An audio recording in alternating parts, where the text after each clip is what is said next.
Muy buenas a todos, bienvenidos a este podcast y tenemos a Ana de Aneduca Oficial para contarnos un poquito el tema de la asesoría educativa. Entonces, antes de empezar, sí que quiero preguntarte, si a mí me viene una madre, bueno, a mí o a ti o a quien sea, del mundo de la docencia, y nos dice, mira, tengo un niño de 9 años que no me hace caso, que se encierra en su habitación, que no puedo hablar con él, que no puedo, o sea, no puedo llegar a él, ¿qué podemos hacer como docentes? Bueno, primero necesitamos entender al niño desde todas las perspectivas. O sea, tenemos que mirar al niño desde todas las perspectivas. Desde su parte emocional, su parte mental, su parte física y su parte espiritual. Porque toda la acción que cualquier ser humano emprende está interconectada con múltiples factores. Entonces, lo primero que tenemos que hacer es ver al niño desde todos sus ángulos. ¿Vale? De ahí el nombre del podcast, Efecto Picasso. Efectivamente, esa era la siguiente pregunta. ¿Por qué Efecto Picasso y no cualquier otro nombre? Vale, pues Efecto Picasso. Primero porque Picasso no inspira y segundo porque Picasso observaba la realidad de diferentes perspectivas. No daba por hecho solamente con la conciencia de lo que yo miro, sino que él se preguntaba desde todos los ángulos y perspectivas que puedo mirar cualquier cosa. Entonces, entendemos al niño desde esas múltiples perspectivas. La perspectiva emocional, mental, física, espiritual. Y desde esas perspectivas nace el efecto Picasso, que es observar la realidad desde todas las perspectivas posibles, para poder entenderla, tomar conciencia de por qué se produce y poder llegar al siguiente nivel o desbloquear quizás ese patrón emocional o mental que pueda tener el niño en ese momento. Fenomenal. Pues en eso va a consistir el podcast de hoy. Vamos a ver qué es lo que trabaja una asesora educativa. Entonces, yo tengo aquí mis chuletillas. Dale, dale. Vais preguntándote cositas. A ver, por ejemplo, cuando viene alguien que no tiene ni idea de lo que es este rol y te pregunta qué es una asesora educativa, así, de forma breve, ¿qué le dices? Bueno, pues una asesora educativa familiar es aquella persona que guía y acompaña a familias a nivel educativo, a familia y a su hijo. ¿Por qué? Porque, como yo le digo a todos los padres cuando hago escuelas de familia, ¿qué madre o qué padre ha ido a un instituto o a una universidad para aprender a ser padre? Ninguno. Nosotros aprendemos a ser padres porque hemos tenido el referente de nuestra madre y nuestro padre. ¿Qué es lo que está pasando? Que ahora la brecha generacional es muy grande y es muy diferente, es muy compleja. ¿Por qué? Porque los niños que tenemos ahora son niños con conciencia tecnológica, como yo le llamo. Y nosotros, los papás, pues no estamos preparados para esa conciencia. ¿Qué pasa? Que los padres y las madres se pierden un poco a la hora de poner normas, límites y tener una perspectiva educativa con respecto a su hijo. Pero, o sea, realmente hay una brecha bastante grande en ese ámbito, porque a día de hoy los niños vienen prácticamente con una tablet bajo el brazo. Y sin embargo, nosotras como que, de hecho, también en la aula se pide mucho, ¿no? La de esta digital, lo diré, ¿cómo se llama? La competencia digital se pide mucho y muchas veces yo creo que los docentes no saben cómo aplicarla, porque realmente, o sea, ¿qué le enseñas a un niño que ya prácticamente sabe cómo manejar una tablet? Es que claro, el problema reside en que ellos nacen, o las nuevas generaciones nacen en un mundo digital. Entonces, no se trata de apartar a los niños del mundo digital, se trata de que las madres, los padres y los docentes sepan cómo educar desde una perspectiva digital, sin obviar pues, el mundo natural donde nosotros nos movemos. ¿Qué pasa? Que ni los docentes, ni los padres, ni las madres están preparados para esto. Y ahí nace la figura de la asesora educativa familiar.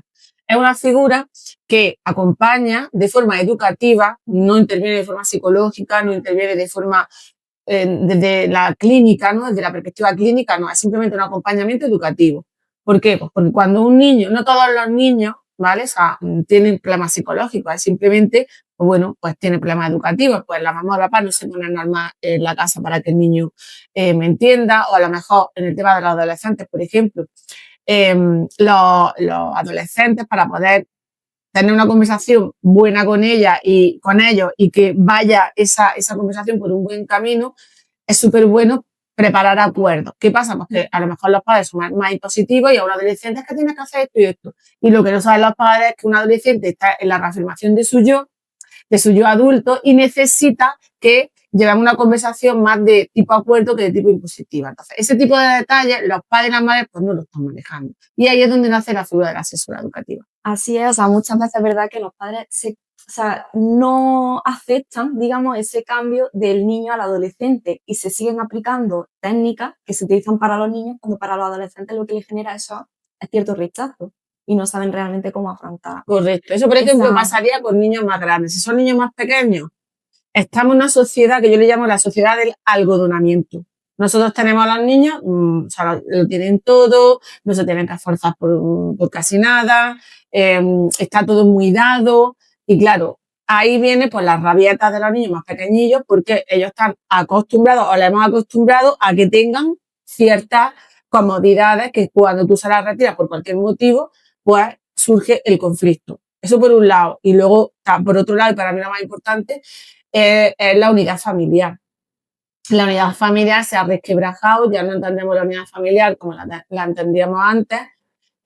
Ahí no hay ninguna figura de referencia, ni masculina ni femenina, en la casa, en el hogar, al cuidado de los peques. Y claro, eso está produciendo también que haya un desapego emocional con respecto a padres e hijos. Exactamente, una brecha total. Vale, entonces, claro, hay que tener en cuenta que hay distintos papeles y se puede confundir. Entonces, tenemos los psicólogos infantiles, los orientadores escolares y la asesora educativa en este caso. ¿Qué diferencia a unos de otros? Vale.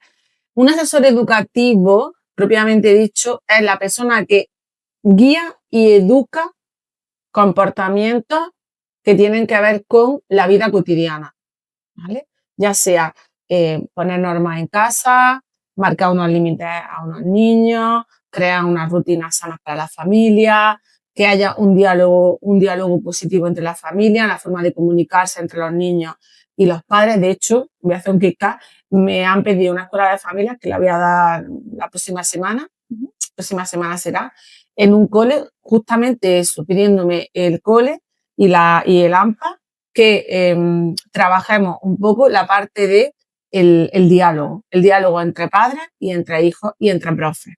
Cómo emocionalmente me tengo que dirigir a un niño para tener un lenguaje asertivo con ese niño. Pues ese tipo de dinámicas, que son dinámicas familiares, los asesores educativos familiares, generamos ese acompañamiento para favorecer y facilitar la convivencia familiar y evitamos un montonazo de conflictos que luego puedan producir algún problema más tipo de ansiedad o más tipo tal, que ahí sí que intervendrían los compañeros psicólogos. Y los orientadores. Y los orientadores escolares, en este caso, claro.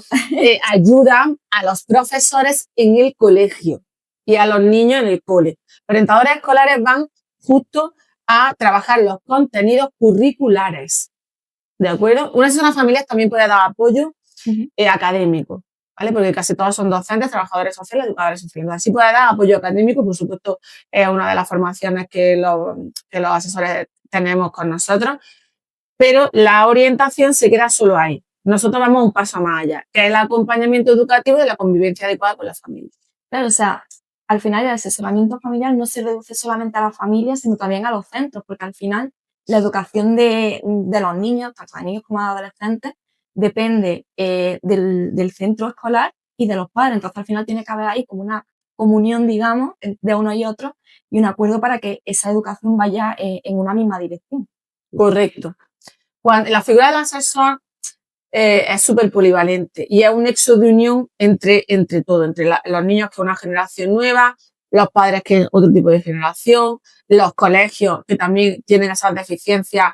¿Por qué? Porque los docentes que trabajan en colegios o institutos no tienen por qué estar formados en cierta competencia que tienen que tener los padres o las familias. ¿Por qué? Porque a los docentes su trabajo es explicar contenidos curriculares del currículum propiamente dicho de educación. Por tanto, no tienen por qué tener esa herramienta para dársela a la madre o al padre para que haya mejor convivencia en el hogar, ¿no? Y ahí es justo donde entra. O los asesores, los orientadores les dan pautas educativas, curriculares a los padres. Por tanto, ¿quién ayuda en las tareas, en la convivencia, en las normas, en los límites a estas familias y dan orientaciones? Los asesores educativos familiares. Fenomenal. Pues vamos a seguir con las preguntillas. Vale. ¿Crees que en España piden ayuda demasiado tarde los padres a la hora de cuando ven que tienen problemas y tal? ¿Crees que se exceden demasiado en el tiempo o permiten que pase mucho tiempo antes de decir, oye, mira, no puedo más con esta situación, voy a pedir ayuda? Totalmente sí. ¿Por qué? Primero porque no se conoce la figura de la asesora educativa familiar, no se conoce esa figura. Entonces los padres no saben a quién acudir. Lo normal es que si están viendo que el niño está excediendo límites, no respeta normas, pues llega un momento en que haya crispaciones familiares potentes, porque ten en cuenta que cuando hay ese tipo de conductas disruptivas en la casa, se produce un ambiente muy tenso en el hogar. Entonces las familias están todo el día trabajando y cuando llegan a la casa hay más guerra y más conflictos. Entonces es inviable la convivencia familiar. ¿Qué pasa? Que cuando eso ocurre, los van capeando a los padres como buenamente pueden porque no saben dónde tienen que acudir y al final terminan yendo a un psicólogo pensando en que el niño tiene algún problema psicológico. El psicólogo luego llega y le dice, en la mayoría de los casos, el niño no tiene ningún problema psicológico, tiene un problema conductual. O sea, es de conducta. Nosotros tenemos que ir corrigiendo la conducta, pero no es de una perspectiva psicológica, sino una perspectiva educativa. De hecho, yo trabajo en el centro de internamiento de menores y a nosotros nos llegan ya chicos adolescentes que si se hubiera trabajado con ellos desde pequeños, con unas normas claras, límites claros, normas de convivencia en la casa, rutinas claras en la casa, el lenguaje adecuado entre familias y menores, no hubieran desembocado ahora mismo donde están. Ahí está. O sea, al final sí que es verdad que se piensa, o sea, no se tiene la formación como padres, como hablábamos al principio, ¿no? De nadie me ha enseñado esto. Vamos alargando una situación porque se le va restando importancia, se va haciendo la pelota cada vez más grande y llega un momento que dices, pues psicólogo, y entonces ahí pues parece que es que todos tenemos TDA, tenemos autismo, tenemos cosas y al final muchas veces se trata más de un problema conductual que psicológico, que de algún problema psicológico. Correcto. De hecho, por ejemplo, los compañeros trabajadores sociales o educadores sociales y en algunos casos los docentes, es que las competencias de este tipo de profesionales es ayudar a la familia. Lo que pasa es que siempre se ha dado una perspectiva de estos profesionales de ayudar a las familias desfavorecidas o familias que están en entornos más precarios, pero no es así. O sea, los educadores sociales, los trabajadores sociales y los docentes tenemos la capacidad de poder ayudar y estamos formados para poder ayudar y apoyar a familias de todo tipo. Y sobre todo los educadores sociales, si me tengo que ir a una figura muy concreta, que en el currículo los decretos establezcan, por ejemplo, los educadores sociales que están para eso, no solo para favorecer a familias que están en riesgo de exclusión social. Y esa es la trampa un poco del sistema de ir derivando a estos profesionales hacia ahí. No. Trabajadores sociales, educadores sociales y docentes tienen la capacidad y legalmente, yo cuando hago masterclass y formo a otros profesionales, le explico cómo legalmente, tanto los decretos como las leyes, establecen que este tipo de profesionales están capacitados para ayudar y guiar a las familias de todo tipo. Total, de hecho, bueno, supongo yo que habrá gente que esté escuchando y que está haciendo la carrera o que ya la haya terminado. Normalmente estas salidas profesionales no se contemplan, de hecho ni se conocen muchas veces. Salgo de la carrera y ya salgo directa o para dar clases en un centro escolar o en una guardería o para dar clases particulares o para dar clases en una academia, pero no se contempla que, oye, también puedo ayudar a familias que no sepan muy bien cómo orientar la educación de sus hijos hacia un lugar que sea más favorable para todos y para la convivencia familiar. Totalmente, por eso estas figuras tan importantísimas en estos tiempos, además que es súper importante. Primero, porque el Estado no puede asumir tanto funcionario. Eso primer punto. Eso para empezar. O sea, de hecho, las oposiciones se están convirtiendo en una trampa en la que es muy complicado coger una plaza, tienes contratos precarios de 2 meses, 15 días, 3 meses, oposiciones cada 2 años, lo que te mantiene en la rueda de las ratas, estudiando, y mientras estás estudiando estás trabajando pues bueno, en trabajos precarios o trabajos que no son precarios, pero para los que tú no estás formado durante mucho tiempo. Entonces, ¿qué pasa? Que si los docentes conocieran esta figura, podrían, bueno, yo no te digo que no te prepares las oposiciones, pero sí, al menos podrías usar ese conocimiento que tienes para rentabilizarlo. Porque algo que no nos enseña, porque al Estado no le interesa, es que tú puedas rentabilizar tu formación. Total. ¿Qué les interesa? Pues les interesa que tú sigas consumiendo formaciones y sigas pagando un título y sigas pagando otro título y sigas pagando otro título y te veas con 30 años, 30 y tantos años, con 20.000 títulos, pero sin nada de formación. Entonces, la idea del asesoramiento educativo a familias como emprendimiento educativo es que se rentabilice esa formación y haya un ganar-ganar. Ganar para ti, porque estás cobrando por un servicio educativo, ganar para la familia, porque están con una necesidad de guía y de orientación increíble, y no estás con ese foco en esa funcionariado que, bueno, tarde o temprano se verá que se irá cayendo. Total. Vale, ¿qué crees que está fallando hoy en la comunicación entre familia y docentes que hace que esta figura sea sí o sí necesaria y haya que hacerla más visible y más conocida? Necesaria, primero, porque las familias están súper perdidas. Tenemos una crisis familiar súper bestia, y esto no es política. Yo soy totalmente apolítica, no tiene nada que ver, no pertenezco a ningún movimiento político, a ninguno. Entonces, hay una gran crisis familiar. El niño, el niño genera su seguridad en él mismo gracias al vínculo emocional con sus progenitores. Un niño o una niña necesita pasar tiempo con su figura de referencia. ¿Por qué? Porque el cerebro se programa por repetición o impacto emocional. Y necesita una figura de referencia para poder ir integrando que es una persona, cómo convertirse en adulto, cómo convertirse en niño. Eso prácticamente ya, con 6 meses, tú coges a tu bebé y lo tienes que poner en la guardería o en la escuela infantil. Por tanto, ya hay una brecha grande de la figura del vínculo del apego. Bien, esa crisis familiar está haciendo que los individuos estén muy solos, se genere ese individualismo y ese egocentrismo del niño porque no tiene esos vínculos familiares. Por tanto, ¿por qué es importante la figura del asesoramiento familiar? Porque es la figura que va guiando a esos padres, le va dando los argumentos educativos para que tomen conciencia de cómo acompañar emocionalmente a su niño, por ejemplo. Vale, también yo creo que hay un error bastante pronunciado, y eso lo pude yo ver en una publicación que compartí, que es que al final se tiran como la responsabilidad unos a otros, y unos por otros, y al final la casa sin barrer. Es decir, no, es que en el centro no se implica lo suficiente, no, es que en casa no se implica lo suficiente. Y al final eso lo que genera es la brecha de la que hablábamos, ¿no? Al final, por ti, por mí, y el niño puede estar ahí un poco en un limbo. Y al final yo creo que también el perfil de la asesora lo que hace es unir a esas dos partes, ¿no? Porque también otra de las funciones que hace la asesora es que si hay necesidad de que vaya a tutoría con la docente, pues puede ir a tutoría, ver cómo va el niño, y también ahí un poco pues sacar información para poder ayudar a las familias, para ver dónde tienen que incidir más la familia o dónde está fallando el niño, para ver dónde tiene que potenciarlo la docente.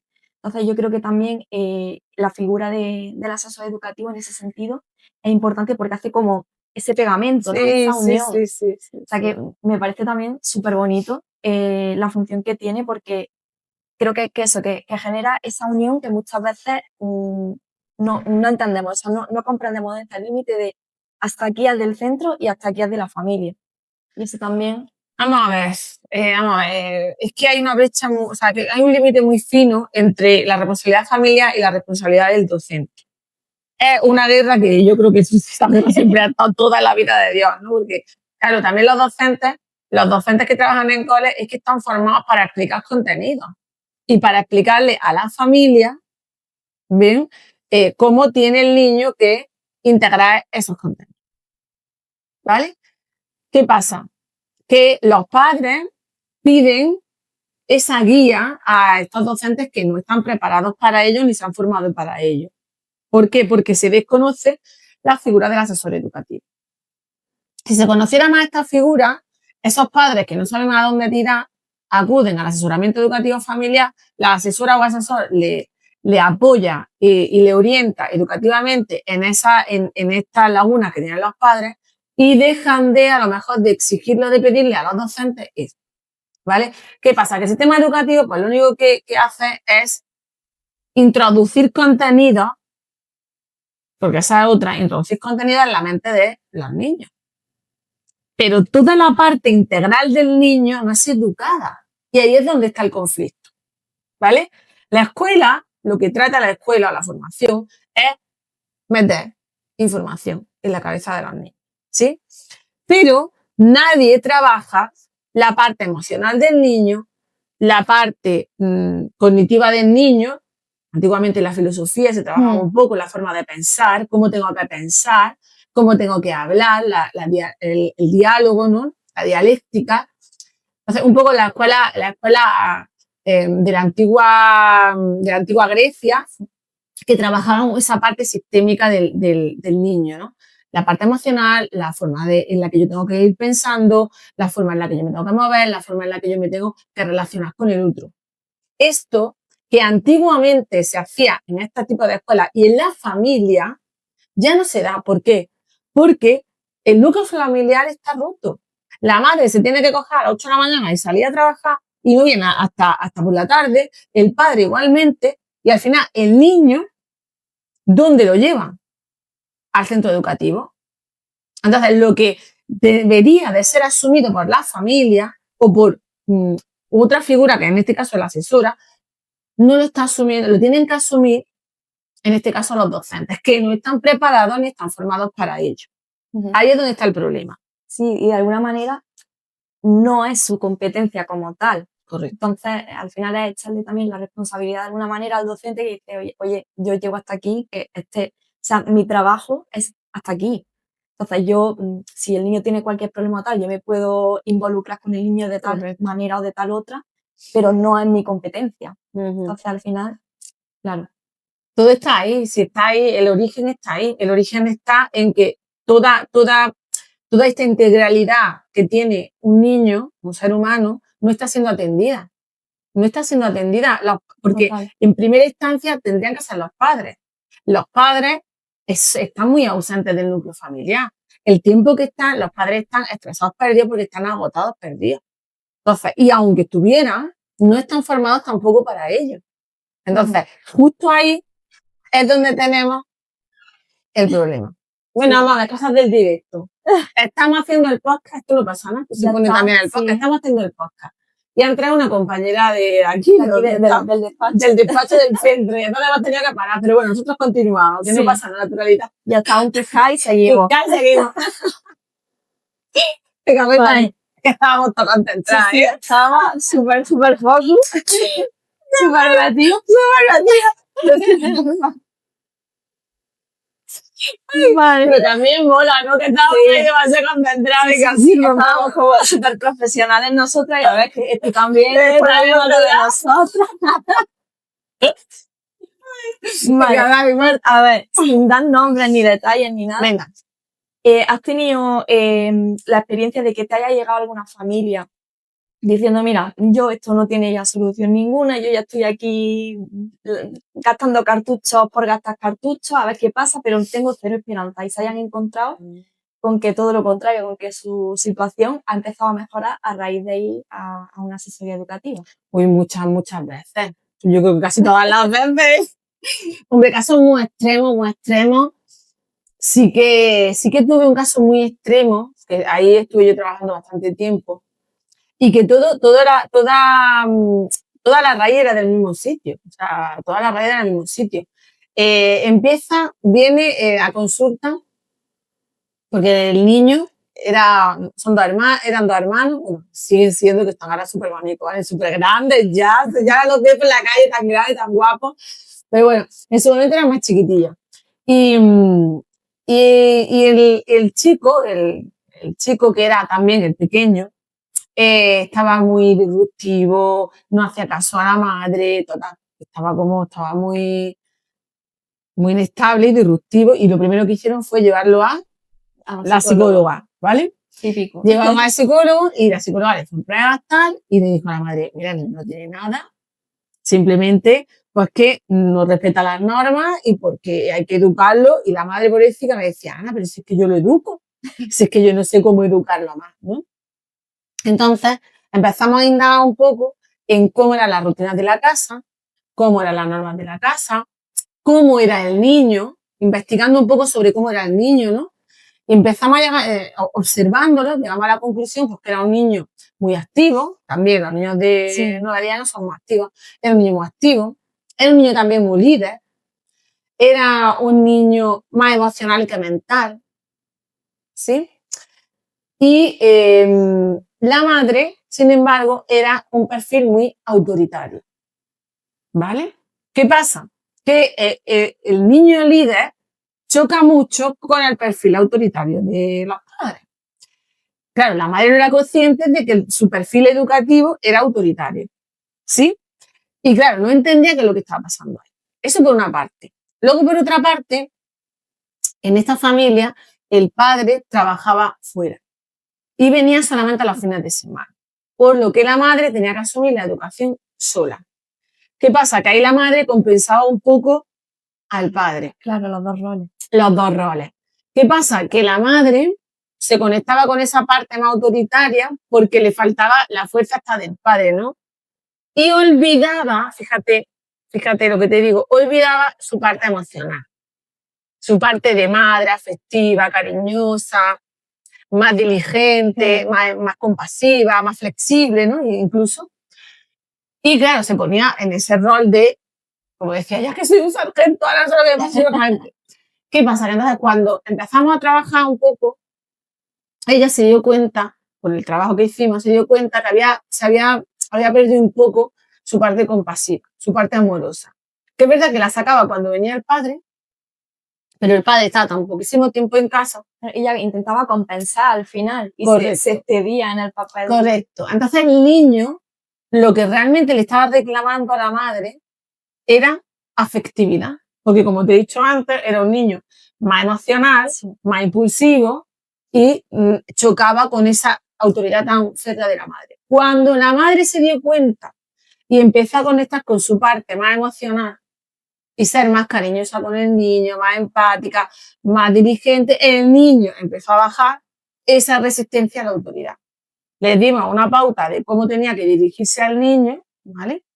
No era una cosa del otro mundo, pero es verdad que era muy normativa, era muy rígida y era más dura, ¿no? Entonces empezamos a transformar el diálogo, el discurso que tenía con su hijo y empezó la casa a florecer, Hay de otra manera. Hay de otra manera, vamos, súper bien. Por ejemplo, ese fue uno de los casos. Claro, o sea, es curioso que al final lo que se saca un poco de esto es que los padres, lo que hablábamos antes, ¿no? Llevan al niño al psicólogo pensando es que mi niño tiene algún problema. Y generalmente se suele trabajar más al final con los padres que con los niños, porque la raíz muchas veces del problema está en el enfoque que le dan los padres a la educación, que ellos a lo mejor por desconocimiento piensan que están haciendo bien las cosas y ahí es donde está muchas veces el error. Claro, porque nosotros tenemos que ir a observar al niño y el carácter del niño y luego observar al padre y cómo cómo educa ese carácter, ¿vale? Hay caracteres más impulsivos, hay caracteres más sensibles, o sea, cómo es el niño. Entonces, cuando nosotros vemos al niño, nos vamos a los padres. Y entonces ahí cuando le decimos a los padres, papá, mamá, este estilo autoritario no te va bien con este niño que es más líder y es un niño más emocional, entonces está chocando por aquí. Y cuando la madre se da cuenta, cambia. Porque sí es cierto que yo con el niño puedo tener una sesión y tres con el padre. Con los padres, perdón. ¿Sabes? Siempre suele ser así. ¿Por qué? Porque voy al niño, lo veo cómo están sus áreas, qué tipo de carácter tiene y después de eso, rápidamente, me voy y voy viendo qué tipo de educación, en qué orientación tiene la madre o el padre. Claro, o sea, al final el niño está un poco recreando y sobreviviendo a lo que ve. Entonces es como acción-reacción. O sea, el niño, lo que hablamos, ¿no? Su corteza prefrontal no está desarrollada, entonces se mueve mucho más por emociones que a lo mejor nosotros como adultos. Si nosotros regulamos todo ese comportamiento nuestro, al final el niño aprende a regularlo también por defecto. Totalmente, porque no, cuando estamos sobre todo en edades más tempranas, tenemos las neuronas espejo, que están a tope de power. Las neuronas espejo son las encargadas de imitar al referente que tengo enfrente para ir programando la visión que yo voy a desarrollar cuando sea más adulto. ¿Qué pasa? Que si yo tengo enfrente un estilo autoritario, el niño, ¿qué va a pasar? Va a ir programando con ese estilo. Y al final terminamos poniéndonos un poco como a la altura de los niños y nos olvidamos pues, que somos los referentes y que, o sea, yo con mi forma de ser o con mi forma de actuar le estoy dando el input al niño para que me imite. Por eso, claro, a los padres yo muchas veces les digo, te estás poniendo a la altura del niño.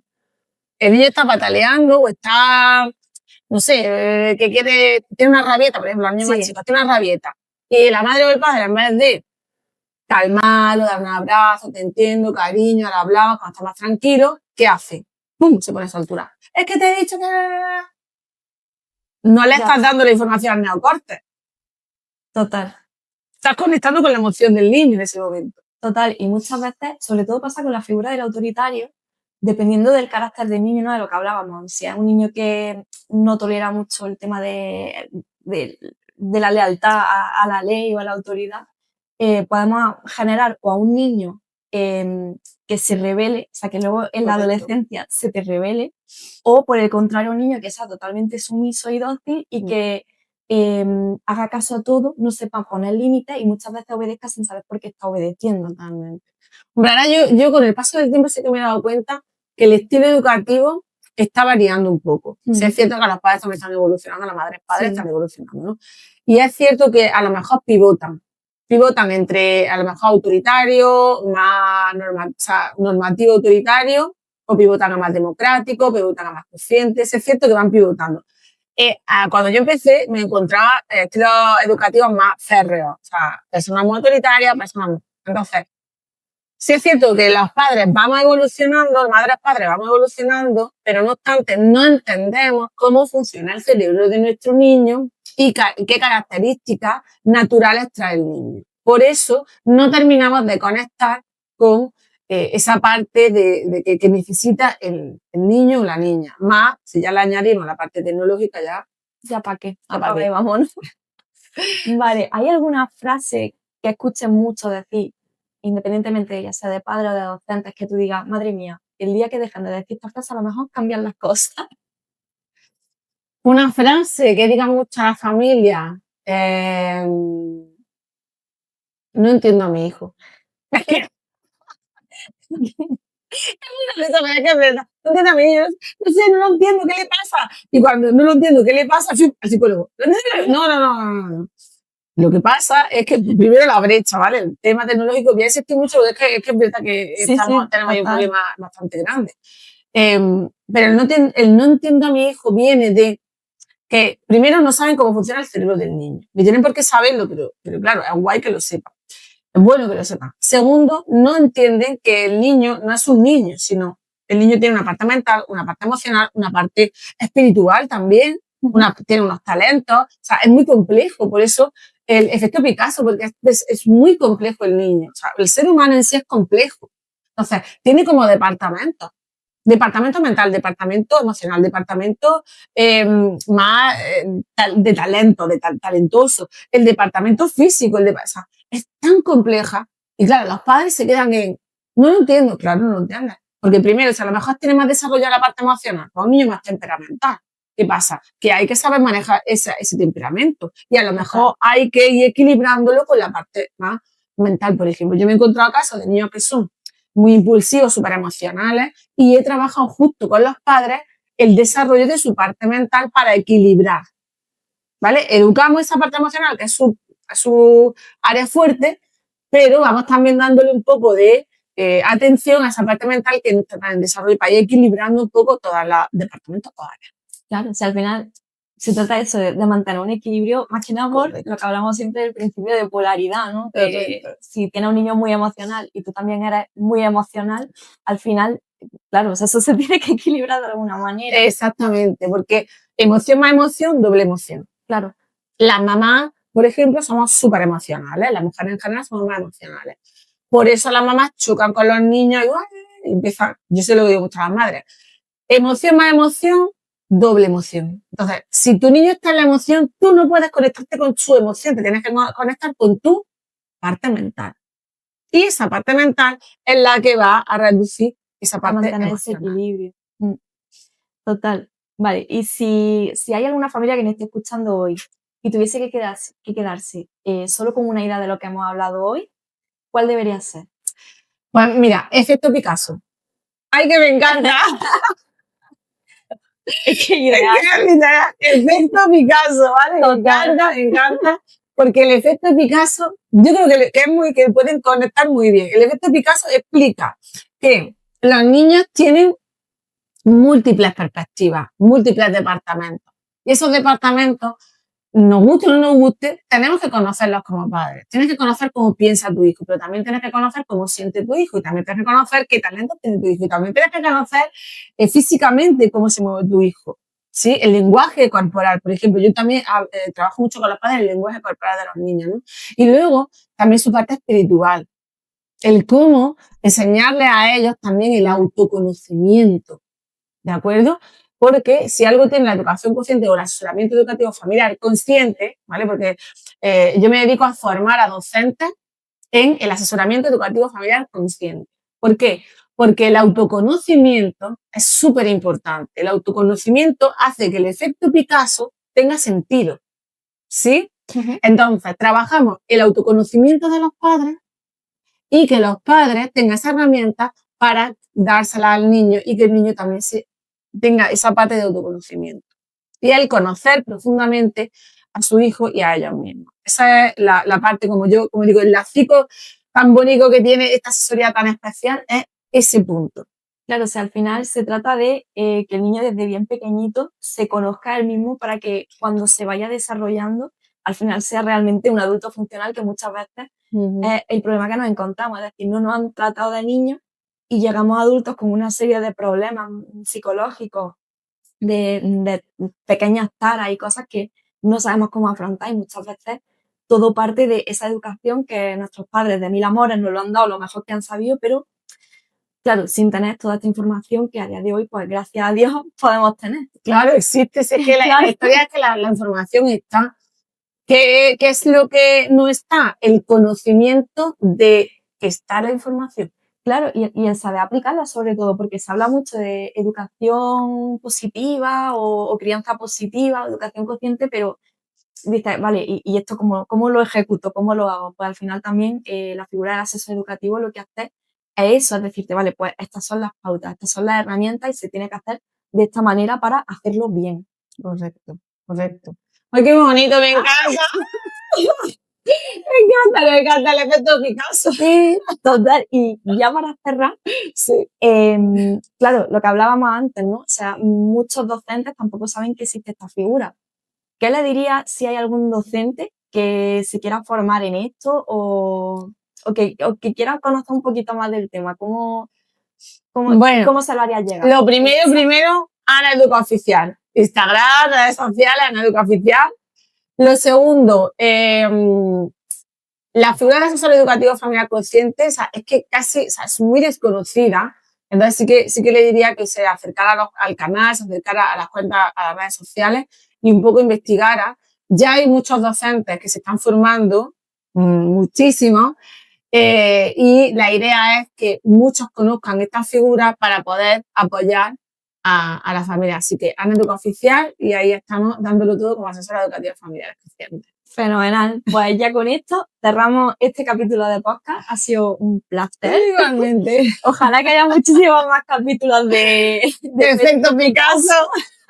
Y para quien no nos conozca, pues ella es Ana, de Ana Educa Oficial, y yo soy Marta, de Brújula Educativa, pero bueno, este programa principalmente para Ana Educa Oficial, Instituto Consique, que también podéis chequearlo, podéis revisarlo, y nos vemos en el próximo episodio. ¡Chao!